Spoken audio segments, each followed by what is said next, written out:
지금 계속 주기도문을 공부하고 있습니다. 오늘은 101문이 그 첫째 간구가 무엇인가 하는 내용을 생각하실 것인데요. 먼저 야고보서 4장 1절부터 10절까지 말씀 읽겠습니다. 야고보서 4장 1절부터 10절입니다. 너희 중에 싸움이 어디로 다툼이 어디로 조차 나느뇨? 너희 지체 중에서 싸우는 정욕으로 조차 난 것이 아니냐? 너희가 욕심을 내어도 얻지 못하고 살인하며 시기하여도 능히 취하지 못하나니 너희가 다투고 싸우는도다. 너희가 얻지 못함은 구하지 아니하며 구하여도 받지 못함은 정욕으로 쓰려고 잘못 구함이니라.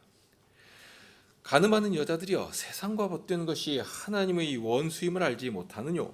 그런즉 누구든지 세상과 벗이 되고자 하는 자는 스스로 하나님과 원수 되게 하는 것이니라. 너희가 하나님이 우리 속에 거하게 하신 성신이 시기하기까지 사모한다 하신 말씀을 헛된 줄로 생각하느뇨? 그러나 더욱 큰 은혜를 주시나니 그러므로 일렀으되 하나님이 교만한 자를 물리치시고 겸손한 자에게 은혜를 주신다 하였느니라. 그런즉 너희는 하나님께 순복할지어다. 마귀를 대적하라. 그리하면 너희를 피하리라. 하나님을 가까이 하라. 그리하면 너희를 가까이 하시리라. 죄인들아, 손을 깨끗이 하라. 두 마음을 품은 자들아, 마음을 성결케 하라. 슬퍼하며 애통하며 울지어다. 너희 웃음을 애통으로, 너희 즐거움을 근심으로 바꿀지어다. 주 앞에서 낮추라. 그리하면 주께서 너희를 높이시리라. 지난주에 배우신 백문을 잠시 복습하시면서 시작하시죠.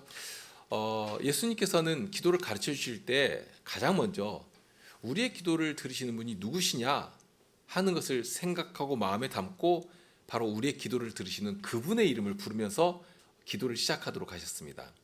그렇게 해서 기도를 하는 나의 마음과 자세를 이렇게 살피도록 다시 한번 점검하도록 하시는 것인데요. 우리가 기도할 때 지금 내가 기도하는데 사람에게 하는 것이 아니고요.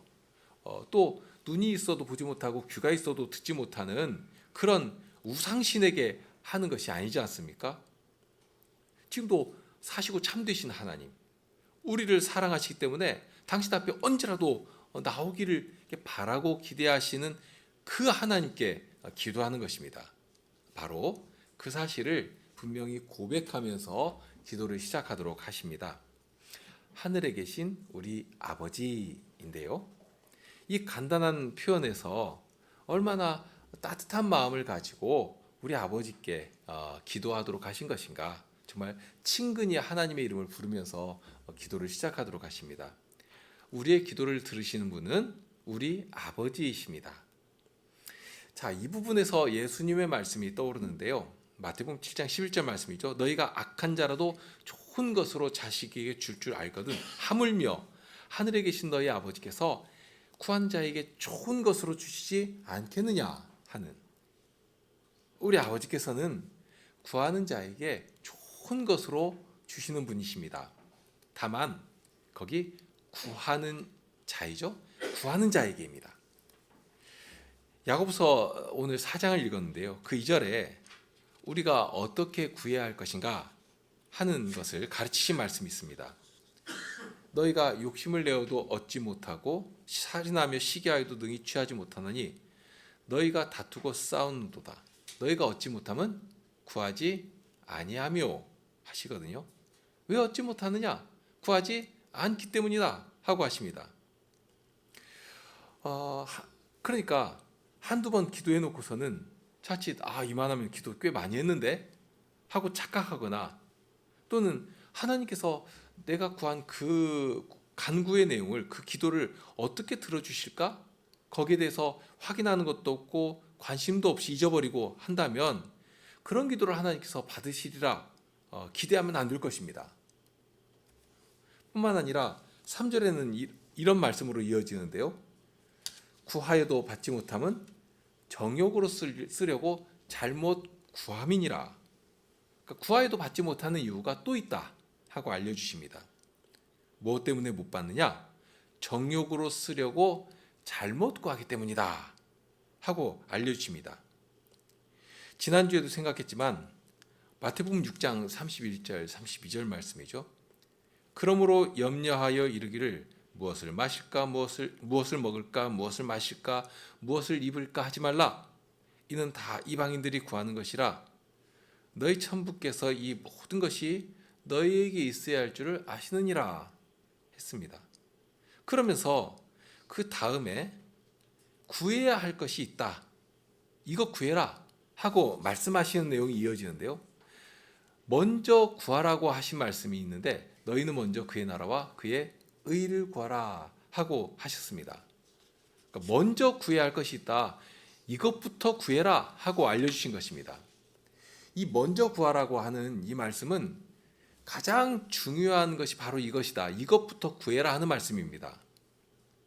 자칫 이것은 그냥 소홀히 여기고 어떤 뒷편에다가 밀어놓고서는 마지못해서 또는 이것저것 내 필요한 거 다 구한 다음에 여유가 생기면 그때서야 이런 거 구하지 말고 모든 것을 구하기 전에 무슨 일을 도모하기 전에 가장 먼저 가장 중요한 것으로 바로 이것을 두고 이것을 구해라 하는 것입니다. 주님 나라와 그의 의입니다. 그러면서 구하여도 받지 못하는 것은 정욕으로 쓰려고 잘못 구하는 것이다 하고 말씀하십니다. 자, 여기에 굉장히 중요한 원칙이 담겨 있는데요. 우리는 먼저 그의 나라와 그의 의를 구하는 그 자리에서라도 그 자리에 서서 무엇이라도 구해야 합니다. 그러니까 먼저 그 나라와 그의 의를 구하는 터에서 무엇이라도 구해야 합니다. 그렇지 않으면 그 바탕에 세상적인 욕심과 행복이 막 이렇게 스멀스멀 기어다니고 그런 터에서 기도할 수가 있고 무엇이라도 구할 수가 있습니다. 이런 것들을 참 구분하는 것이 유익한데요. 그 나라와 그의 의라고 하는 것이 자칫 우리는 굉장히 종교적인 것이다. 아니면 신령적인 것이다. 뭐 이런 식으로 모호한 개념을 거기다 붙이기가 쉽습니다. 이것은 종교적인 어떤 개념이 아닙니다. 후에 가서 생각할 내용이지만 그리고 예수님께서도 이 모든 것이 너희에게 필요한 것을 아신다. 다 아신다. 하고 말씀하시지 않았습니까? 그리고 이것이 필요하다고 하실 때 그것이 그 필요가 무엇인가 하면 사람이기 때문에 무엇을 먹어야 하는지 무엇을 마셔야 하는지 심지어는 무엇을 입어야 하는지 그것도 지금 다 아시는 것입니다. 다만 그조차도 어떤 터에서 해야 하는가? 주님 나라의 영광을 위해서 구해야 한다. 그리고 구하면 주신다. 그러니까 일상의 필요조차도 그것은 좀 물질적인 것이고 사람들도 다 구하는 것이니까 그런 것은 구할 필요가 없이 그저 실용적인 거, 좀 고상한 거, 좀 종교적인 거 이런 것만 구하라 하는 말씀이 아니라 이런 필요조차도 일일이 다 구해야 하는데 무엇을 바라보면서 구해야 하는가? 어디를 향해 전진하면서 구해야 하는가? 이 방향성, 이거 굉장히 중요합니다. 그 자리를 사모하고 바라고 움직여가면서 이 모든 것들을 구하고 살아가도록 하신 것입니다. 그러면 주겠다 하고 약속하신 것이죠. 하늘에 계신 우리 아버지께 구하게 하셔서 하나님을 아버지로 부르는 성도들이 모두 함께 거룩한 나라를 건설해가는 자리에서 언제라도 자비하신 아버지의 돌보심을 사모하고 그 안에서 살아가도록 항상 기도하면서 기도한 자에게 주시니까요. 하나님께로부터 주시는 그 은혜를 그 구원의 능력을 맛보며 누리며 증시하며 살아가도록 하신 것입니다. 그러니까 결국 구하지 않으면 이것을 누리지 못해요. 믿음이 자라나지 못하는 것입니다. 은혜가 무엇인지 굉장히 추상적인 논리만 서게 되는 것입니다. 구해야 합니다. 구하고 받아 살아가야 하는 것입니다. 자, 그리고 그런 일을 할 때 이 기도의 첫 부분에서 바로 우리의 이 모든 필요를 아시고 구하도록 하신 그분이 누구신가? 그분 앞에서 우리의 무엇이라도 구하고 살아가고 그러면서 그 다음에 이제 구체적인 내용을 이제 6가지 내용을 구하지 않습니까? 이런 것조차도 그런 터에서 구할 수 있도록 그런 마음의 준비를 하도록 기도를 시작할 때 하나님의 이름을 부르면서 기도를 시작하게 하신 것입니다. 자, 101문부터는 이제 본격적으로 본론에 해당하는 기도의 내용이 나오는데요. 이 본론에 해당되는 기도의 내용은 모두 6개의 강구로 되어 있습니다. 하늘에 계신 우리 아버지 하고 하나님의 이름을 부르며 시작한 후에는 본격적으로 구해야 할 그 필요를 담아 놓으셔서 이것이 마땅히 성도로서 구해야 할 기도의 내용들이다 하고 가르쳐 주시는데요. 처음에 나오는 것이 무엇인가 하면 이름이 거룩히 여김을 받으시옵소서 하는 내용입니다. 101문인데 그 부분 101문을 읽겠습니다. 첫째 간구로 우리는 무엇을 구합니까? 이름이 거룩히 여김을 받으시옵소서라는 첫째 간구로 우리는 하나님께서 자기를 알리시는 모든 일에서 우리와 다른 사람으로 하여금 하나님을 영화롭게 하도록 하시고 하나님께서 모든 것을 자기의 영광만을 위하여 친히 처리하여 주시기를 구합니다. 자, 우리가 하나님께 구하는데 간구한다고 할 때는 어떤 사람이 하나님 앞에서 간구할 수 있게 되는가? 자신의 부족을 인정하는 사람만이 하나님 앞에 기도를 올릴 수 있습니다. 뭐 논리로 따지면 굉장히 당연한 말인데요. 내가 아무런 부족을 느끼지 않습니다. 무엇이라도 내 마음대로 다 할 수 있습니다. 그러면 뭐가 아쉬워서 하나님께 구하겠습니까? 구할 필요가 없는 것이죠. 그러나 도저히 내가 할 수 없는 어떤 한계 이런 것들을 깨닫고 갈급한 자리에 있어야지만 무엇이라도 구할 수 있게 되는 것입니다. 아이들이 배고프다고 엄마한테 와서 칭얼대는 것도 배고픔을 느끼기 때문 아닙니까? 스스로 해결할 수 있으면 엄마에게 가서 칭얼대겠습니까? 그냥 알아서 다 먹겠죠. 그런 것과 유사합니다. 그러니까 나의 결핍, 나의 부족, 하나님 앞에 가서 구할 수밖에 없는 나의 필요성, 이게 무엇인가를 절실히 느끼는. 자, 그러면서 이 하이델베르그 요리문답 5문에 보면 이런 가르침을 하고 있는데요. 나에게는 본성적으로 하나님과 이웃을 미워하는 성향이 있다 하고 가르칩니다. 그러니까 우리에게 있는 본질적인 결핍과 부족이 무엇인가? 하나님 앞에 감히 설 수 없는 그 악한 성향이 무엇인가 하는 것을 이 하이델베르그 요리문답 5문이 가르치고 있는 것입니다. 그러니까 우리 본성 가운데 여전히 꿈틀거리고 있는, 특히 우리를 이제 복되게 하시려고 하나님께서는 자꾸 말씀을 들려주시고 가르쳐주시고 우리의 몸까지라도 이끌어서 하나님의 영광을 위해서 사용하도록 하시는데, 그런데 그런 하나님의 요구가 있을지라도 우리 마음에 있는 본성은 그것을 싫어하는 쪽으로 기울어 있다는 것입니다. 그러면서 그것이 바로 우리의 비참의 원인이다 하고 가르쳐주고 있죠. 그러니까 인생의 불쌍한 부분, 인생의 비참이라고 하는 것은 다른 데 있지 않습니다. 불교에서도 사람의 욕심을 모든 근심과 고통의 원인으로 이렇게 딱 지목하고서 가르치지 않습니까? 그리고 그것이 보편적인 지에서 나오는 아주 귀한 가르침이기도 합니다. 그리고 성경에서도 가르치는 내용들이 있거든요. 사람이 가진 그 탐욕, 그로 인해서 만족하지 못하고 항상 마음이 막 이렇게 무엇 끓어오르듯이 끓어오르는, 잠도 편히 자지 못하고요. 그래서 만족함이 없는 거머리의 그 두 딸처럼 다고다고 하면서도 도대체 만족하지 못하고 욕망이 들떠서 그렇게 살아가는 것입니다. 그러기에 성경에서 탐심은 우상 숭배라 하고 가르쳤습니다. 그러므로 땅에 있는 지체를 죽이라. 곧 음란과 부정과 사욕과 악한 정욕과 탐심이니 탐심은 우상 숭배니라. 이것들을 인하여 하나님의 진노가 임하느니라. 결국 음란과 정욕과 사욕과 악한 정욕, 그리고 무엇보다도 우상 숭배인 탐심이 있는데 이것들로 인해서 하나님의 진노가 임하는 것이다 하고 가르칩니다. 그렇게 욕심이라고 하는 것, 이 탐심이라고 하는 것이 아주 깊이 뿌리내리고 있는데요. 그러니 과연 세상의 지혜로도 이 욕심이 근심과 고통의 원인이다 하고 가르치는 것입니다. 다만 성경은 그런 보편적인 지혜의 교훈에서 멈추지 않습니다. 그보다 더 중요한 원인이 있다 하고 가르치는데요. 하이델베르그 요리문답의 가르침처럼 처음 출발이 바로 그것입니다. 하나님을 사랑하는 것이 없고 이웃을 사랑하지 못하고 미워하는 성향이 있는, 여기서 이제 미워하는 성향이 있다 하고 할 때는 이 성향은 그쪽으로 살짝 기울어져 있는 것을 의미한다고 배우셨죠? 살짝 기울어져 있는 것입니다. 그러니까 아주 그 악의 화신처럼 포악하게 살아가고 막 하나님을 향해서 막 쌍욕을 하고 이렇게 살아간다는 거 아닙니다. 사랑할 만큼 사랑하고요. 하나님도 인정할 만큼 충분히 인정하면서 살아가는 것입니다. 그러나 중요한 것은 결정적인 때입니다.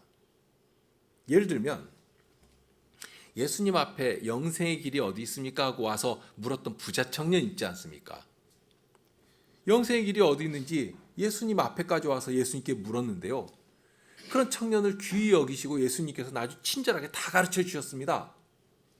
청년이 어릴 때부터 율법을 얼마나 소중하게 여기고 그 지켜왔는지 예수님께서 다 아시고 그 다 인정해 주셨거든요. 아직 조금 부족한 것이 있다. 그러니까 이미 인정해 주신 것입니다. 다만 한 가지 부족한 것을 깨닫도록 하십니다. 영생은 예수님의 말씀처럼 곧 유일하신 참 하나님과 그의 보내신 자 예수 그리스도를 아는 거기에 있습니다. 그런데 이 하나님과 예수님을 마땅히 알고 따르도록 청년에게 너의 모든 소유를 다 버리고 이제 나를 쫓아라 하고 말씀하실 때, 그 말씀을 하실 때 예수님은 이 청년을 정말 어여삐 여기셔서 그 신비의 비밀을 알려주신 것이거든요. 그렇게 어여삐 여기시기 때문에 당신이 길이고 생명이심을 알려주시면서 나를 따라와라 하고 하셨는데요. 그런데 그만 그 말씀 앞에서 발길을 돌려버린 것입니다. 이제까지 행한 모든 일이 다 수포로 돌아가게 되었습니다. 저가 재물이 많음으로 인해서 재물이 여전히 소중하고 영생의 문, 영생의 길이 바로 눈앞에 계신데 그 생명의 문께서 지금 음성을 발하시면서 자 이제 나에게 와라 하고 초청하고 계시는데 자기가 더 사랑하는 그것을 쫓아서 그냥 세상을 향해 나가버린 것입니다. 후에 그가 어찌 되었는지 우리는 알지 못합니다. 그러나 직접적인 음성으로 불러주실지라도 그 청년은 더 사랑하는 것이 있었기 때문에 그것을 따라가 버린 것입니다. 바로 이제 그것이 기운 것입니다. 성향이 살짝 틀어져 있는 것이죠. 관심이 있으니까, 열정이 있으니까 하나님 말씀에 귀를 기울였고 이제까지 그 소중하게 받아 행한 것입니다. 얼마나 어릴 때부터 율법을 철저히 지켰습니까? 예수님 앞에서도 그거 제가 모두 다 행한 것입니다 하고 말씀드릴 만큼 그렇게 자신이 있는 것입니다. 그렇게 이웃에게도 선행과 덕성을 보면서 정말 모범적인 삶을 살아온 것이죠. 그럴지라도 그 성향이 어디로 기울어져 있었는가? 그것이 그의 행동을 결정하고 나가는 것입니다. 하나님과 이웃을 미워하는 성향이 있기 때문에 주님의 음성, 그 직접적인 부르심 앞에서는 순간 그만 기울어져 있는 그쪽으로 확 가버린 것입니다. 세상을 향해, 자기를 사랑하는 그 자리를 향해 움직여 버린 것입니다. 비참은 다른 데 있지 않습니다. 하나님을 마땅히 알고 하나님을 하나님으로 사랑하며 이웃과 형제를 자기 몸처럼 그렇게 사랑하며 살아가야 하는데 그렇지를 못한 것입니다. 그것은 중생한 우리도 유사한 부분이 있습니다. 사람이 예수님 믿고 중생했다고 해서 전혀 다른 사람이 되는 것이 아니지 않습니까? 사람은 개과천선하게 되어 있지를 못합니다. 예수 믿고 회개한다고 해서 그의 본성까지 막 송두리째 바뀌는 것 아닙니다. 한순간에 변하는 일 없습니다. 다만 우리 안에 일으키신 생명이 우리를 이끌어서 끊임없이 자라도록, 마치 식물이 쳐다보고 있으면 움직이는 게 보입니까? 안 보이죠. 하지만 어제 다르고 내일 다르고 이렇게 달리 자라는 것입니다. 우리는 모르지만 끊임없이 물을 공급받고 태양의 햇빛을 받아서 끊임없이 자라는 것입니다. 이렇게 주님의 말씀과 훈계로 교훈을 받고 순종하고 또 순종하고 자신의 발걸음을 조금씩 움직여 나가면서 그렇게 주님의 형상을 닮아가는 것입니다. 그러니까 매일 순간 주님의 말씀으로 자신을 어거하며 주님의 말씀 앞에 자신을 들이며 한 걸음을 내놓지 않으면 뭐 성큼성큼 뛰어가는 것이 아니라 정말 반보라도 주님을 향해 내놓지 않으면 변하지 않는 것입니다. 변할 수가 없습니다. 자주 말씀드립니다만 예수님을 믿고 성신으로 인해 거듭나 새 사람이 되어서 그리스도의 군병으로 거룩한 교회 분자로 살아간다고 하는 것은 사람들이 말하는 방식으로 성인 군자가 된다 하는 뜻이 아닙니다. 중생한 이후에도 여전히 죄의 본성이 우리에게 남아 있습니다. 전에 살던 모습이 여전히 우리에게 남아 있습니다. 여전히 급하고, 여전히 미련하고, 여전히 오만하고, 여전히 게으릅니다. 그런데 주님의 성신으로 인해서 그에게 있던 그 못난 성품까지라도 주님께 용서를 구하고 나의 이 못난 부분까지라도 주님께서 다듬어 사용해 주시기를 구하며 나갈 때에는 나의 성미 급한 것도 혹은 반대로 늘쩍지근한 태도라도 주님 나라의 유익을 위해서 쓰여지는 것이고 혹은 나의 오지랖 넓은 성품도 혹은 날카롭고 예민한 그런 성품까지라도 성격까지라도 성도의 유익을 위해서 쓰여지는 것입니다. 주님께서 쓰신다. 성신께서 붙잡아 사용하신다. 거기에 핵심이 담겨 있습니다. 그러니 중요한 것은 항상 겸손히 자신을 살피면서 주님의 말씀 앞에 자신을 드리며 순복하며 나갈 때 주의 성신께서 잡아 사용하신다. 사용하시는 자리에 자신을 드리는 것이 중요합니다. 중생하여 거룩한 백성이 되었다면 자신에게 있는 이런 성향, 하나님과 이웃을 미워하는 성향이 나에게 여전히 가득하다. 이게 너무나 큰 결핍이거든요. 그 사실을 알고 정말 통감하고 인정해야 합니다. 겸손한 자에게 은혜를 베푸신다 하시죠. 오늘 읽은 야고보서 4장 6절에 그렇습니다. 그러나 더욱 큰 은혜를 주시나니 그러므로 일렀을 때 하나님이 교만한 자를 물리치시고 겸손한 자에게 은혜를 주신다 하였느니라. 교만한 자를 물리친다. 마치 예수님 앞에서 쫓아내시는 것처럼 내 앞에서 당장 물러가라 하고 쫓아내신다 하는 말씀입니다. 네가 누군데 여기 있느냐 하는 것이죠. 그러면 반대로 어떤 자를 기뻐하시고 은혜를 주신다고 하시는가? 겸손한 자입니다. 겸손한 사람. 그러면 겸손한 사람의 특징이 무엇인가? 7절에 그 내용이 나오거든요. 하나님께 순복하는 것입니다.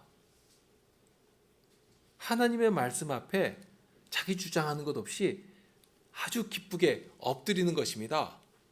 다른 것이 겸손 아닙니다. 사람 앞에서 머리 조아리고 부드러운 말 쓴다고 그 겸손 아닙니다.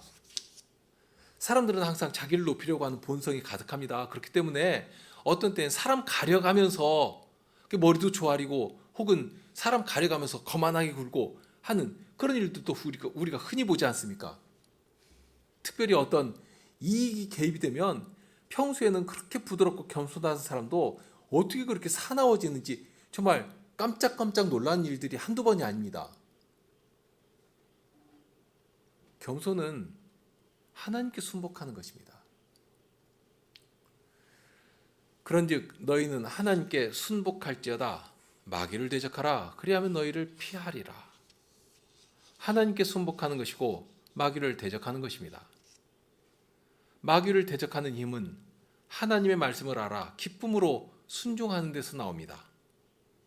하나님의 말씀이 마귀를 대적할 능력과 힘이 되시는 것이고요. 그러니 마귀를 대적하면 하나님의 말씀, 그 하나님의 말씀에 순종해 나가는 그 사람의 행보 앞에서 마귀는 도망가는 것입니다. 말씀이 앞서가기 때문에. 이것이 이 시대의 새로운 그 백성들에게 주신 능력입니다. 예수님께서 귀신 들린 자에게 명령하시고 귀신을 쫓아내실 때 한마디 말씀으로 하시거든요. 구차하게 설명할 것도 없이 그에게서 나가라 하면 나가는 것입니다. 귀신의 군대라도 꼼짝없이 복종하는 것입니다. 주님의 말씀은 능력이 있습니다. 그런데 여기 이 말씀이 그렇습니다. 귀신을 대적하면 귀신은 주님의 말씀에 따라 순복하는 주의 백성들 앞에서 물러갈 수밖에 없게 됩니다. 여기 표현대로면 피한다고 했습니다. 슬금슬금 피하는 것입니다. 마치 벌레가 화분이나 이런 거 탁 들면 그 속에 쫙 있지만 햇빛이 비치는 순간 스르륵하니 어둠으로 숨어 들어가지 않습니까? 그런 것처럼 말씀이 앞서가면 말씀 앞에서 그냥 저절로 피해가는 것입니다. 그러면 그런 자들은 이어서 어떻게 해야 하는가? 예수님께서 누가복음 11장에 비유로 가르치신 말씀이 있는데요. 20절부터 26절입니다. 그러나 내가 만일 하나님의 손을 힘입어 귀신을 쫓아내는 것이면 하나님의 나라가 이미 너희에게 임하였느니라. 강한 자가 무장을 하고 자기 집을 지킬 때에는 그 소유가 안전하되 더 강한 자가 와서 저를 이길 때는 저의 믿던 무장을 빼앗고 저의 재물을 나누느니라. 나와 함께 아니하는 자는 나를 반대하는 자요 나와 함께 모으지 아니하는 자는 해치는 자니라. 더러운 귀신이 사람에게서 나갔을 때에 물 없는 곳으로 다니며 쉬기를 구하되 얻지 못하고 이에 가로되 내가 나온 내 집으로 돌아가리라 하고 와 보니 그 집이 소재되고 수리되었거늘 이에 가서 저보다 더 악한 귀신 7을 데리고 들어가서 거하니 그 사람의 나중 형편이 전보다 더 심하게 되느니라. 결국 더 강한 분의 능력으로 자신을 세워가야 합니다. 깨끗하게 되었으니까, 청소했으니까 이제 그것이 끝, 이게 아니고요. 주님의 말씀이 진정 나를 온전히 지배하시고 이끌어 가시도록 나의 생각이나 마음이나 내 몸까지라도 다 드리는 그런 훈련들을 해나가야 합니다. 그래서 야고보서 4장 8절에 이어서 이런 말씀이 있죠. 하나님을 가까이 하라. 그리하면 너희를 가까이 하시리라. 죄인들아 손을 깨끗이 하라. 두 마음을 품은 자들아 마음을 성결케 하라. 슬퍼하고 애통하며 울지어다. 너희 웃음을 애통으로 너희 즐거움을 근심으로 바꿀지어다. 주 앞에서 낮추라. 그리하면 주께서 너희를 높이시리라. 주님 앞에서 자신을 낮추면 주님께서 높여주십니다. 주님께서 높이시면 주께서 높이신 그 사람 앞에서 세상은 마귀는 벌벌 떨며 물러가는 것입니다. 세상은 자신을 높이는 다양한 방법을 제시하지 않습니까? 그것 따라하면 마치 정말로 자신의 영혼까지라도 부유하게 만들 수 있는 것처럼 착각하도록 만듭니다. 얼마나 많은 사람들이 거기에 현혹되어서 끌려가고 있습니까? 많은 사람들이 가니까 그게 진리인 것처럼 우리도 속기가 참 쉬운 것입니다. 그런데 주님께서 높여 주셔야지만 비로소 높이 되는 것입니다. 하나님 앞에서 겸손히 머리를 조아리는 것, 그 말씀 앞에 자신을 다 드리는 것, 거기에 참된 비밀이 있습니다. 하나님의 이름이 거룩히 여김을 받으시기를 구할 때 첫째로 생각해야 할 부분이 바로 이것입니다. 자신의 형편을 정확하게 인식하고 있는 것입니다. 죄와 비참의 상태를 바로 알고 그런 자들만이 자신을 의지하거나 세상을 보거나 하는 일 없이 나의 구원이신 주님의 손만을 바라보게 되거든요. 더 간절히 사모하게 되는 것입니다. 그리고 그런 자들이 비로소 주님의 말씀을 따라 자신을 드리며 훈련해 나가는 것입니다. 그럴 때 주님께서는 그를 붙잡아 사용하시고 세상 앞에서 높여주시는 것입니다. 다만 그렇게 겸손한 자를 높이시면 그로 인해 아버지께서 영광을 받으시는 것인데 마태복음 5장 16절에도 그런 말씀이 있죠. 이같이 너희 빛을 사람 앞에 비추게 하여 저희로 너희 착한 행실을 보고 하늘에 계신 너희 아버지께 영광을 돌리게 하라. 주님의 말씀을 따라서 자신을 훈련해 나가고 겸손히 행하면 하나님께서 우리를 높이시고 동시에 우리 착한 행실로 인해서 하늘에 계신 아버지께서 영광을 받으신다 하는 말씀입니다. 자, 이것이 이제 중요한데요. 그렇기 때문에 자기를 바로 알고 인정하고 그러면서 구할 것을 두 가지로 가르칩니다. 그러니까 크게 보면 처음 구하는 내용은 하나님의 다스리심의 손길이 우리의 행보를 통해서 우리의 삶을 통해서 나타나시기를 구하는 것인데요. 쉽게 말하면 우리가 말씀을 듣고 이게 하나님의 뜻이구나 하고 알고요. 그러면 우리 마음 가운데 그 뜻대로 살았으면 좋겠다. 하나님의 영광을 드러냈으면 좋겠다. 하고 이렇게 그런 마음이 우리에게 있지 않습니까? 자, 그런 소망을 들어주셔서 정말 우리 삶에 하나님의 다스리시는 성격이 가득해지시기를 구하는 것입니다. 그리고 두 번째로는 이 첫째 내용과 비교할 때 친히 이 세상에 통치하시는 권능을 나타내셔서, 그러니까 앞에서는 우리의 순종을 통해서 드러낸다면 이제는 친히 하나님의 권능을 나타내셔서 불의하고 더러운 것들을 심판하여 가시고 하나님의 영광과 하나님의 그 공의를 이 악이 관양한 것처럼 보이는 이 세상 속에서 드러내시기를 구하는 것입니다. 이게 우리의 기도 아닙니까? 우리는 우리의 여러 형편을 아버지의 은혜로 돌봐 주시기를 구해야 하지만 동시에 하나님을 대적하고 거스르는 자들에 대해 하나님께서 친히 진노로 어미로 대해주실 것을 구해야 합니다. 이렇게 구하는 일이 참 유익한 부분이 있는데요. 신명기 25장에 보면 가나안 땅을 바라보는 이스라엘에게 아말렉 족속을 진멸하라 하는 명령을 하시는 말씀이 기록되어 있습니다. 너희가 애굽에서 나오는 길에 아말렉이 네게 행한 일을 기억하라.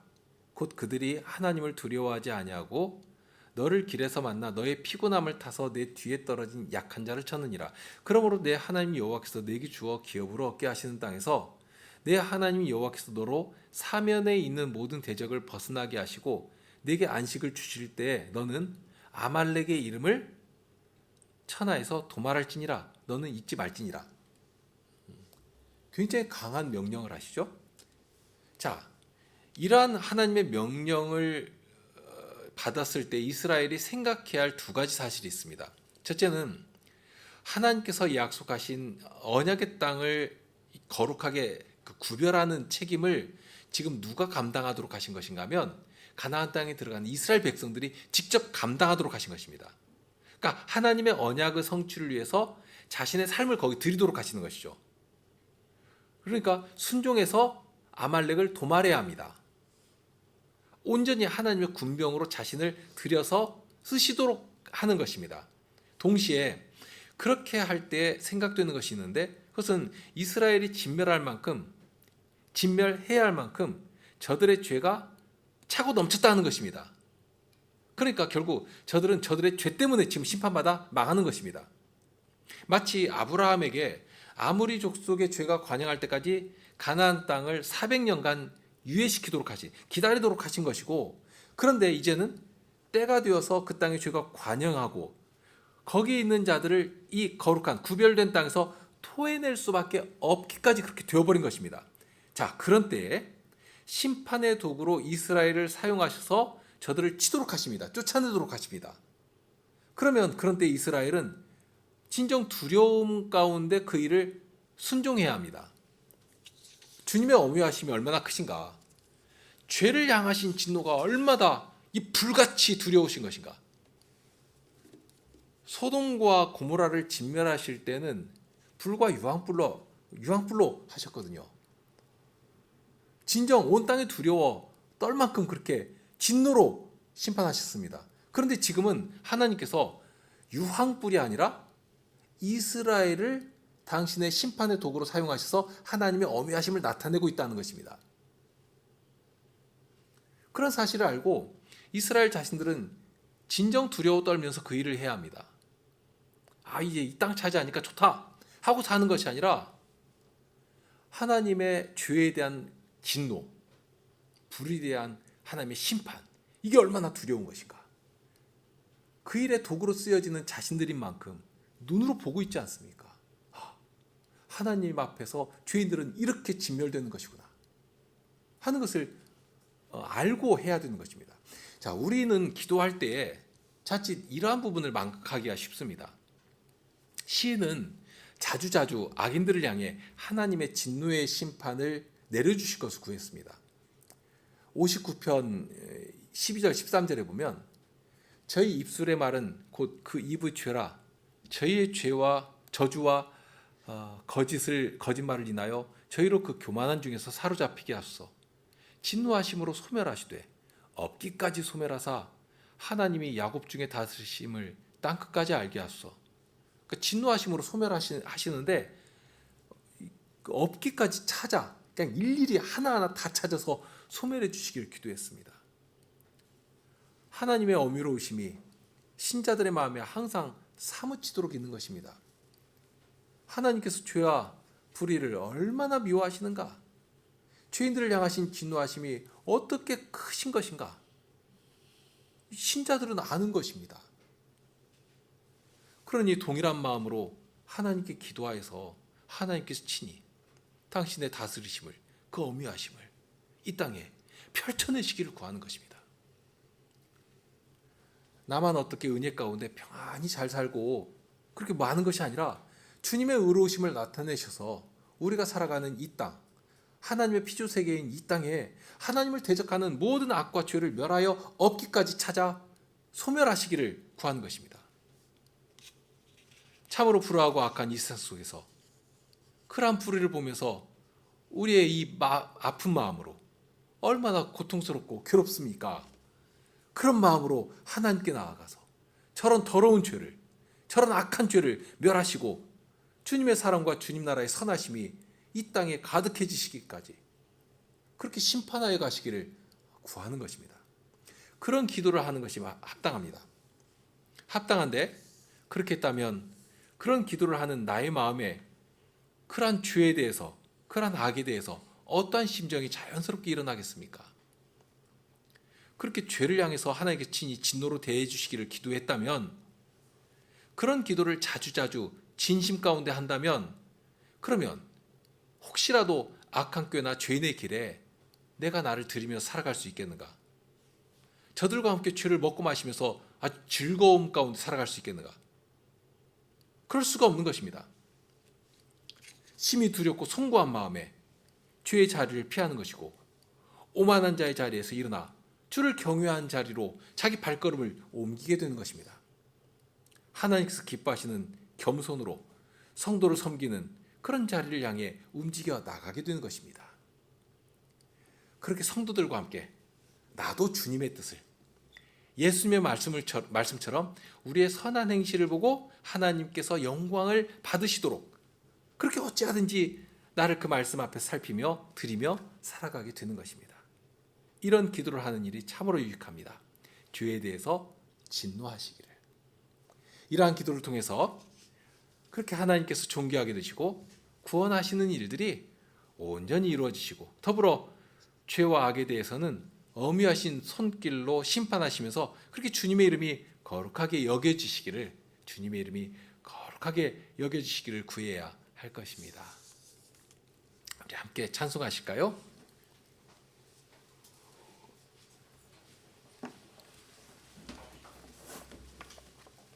시편 59편 7절과 8절입니다. 59편 7절 8절입니다.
주님의 그 구원하시는 능력이 저희 입을 통해 찬송되기를 소망합니다. 주님의 영광을 위해 죄를 지으셨사오니 과연 그 일을 사모하며 주님 앞에 구하게 하시고 주님의 이름이 더 높이 되시고 존귀해지시기를, 그렇게 저희들의 말과 행실 가운데 주님의 말씀으로 저희를 어거하시는 그 인도하심 가운데 저희를 드림으로 말미암아 그렇게 저희 행복 가운데 현저히 드러나고, 그렇게 주님께서 영광 받으시는 그 자리에 저희가 쓰여지기를 소망합니다. 이제 일주일의 생활이 있습니다. 저희를 파송하여 보내신 그 자리에서, 그 세상 앞에서 하나님의 다스리심이, 그 말씀의 권능이 어떠한 것인가, 죄에 대해서, 불의에 대해서, 거짓에 대해서, 또한 이 세상의 폐역과 음란한 풍조 속에서 어떻게 주님의 영광을 드러내는 것인지를 저희들의 생활 속에서 늘 실증하며 주님의 이름을 높이는 자들이 다 되게 하여 주옵소서. 우리 주님 예수 그리스도 이름으로 기도하옵나이다. 아멘.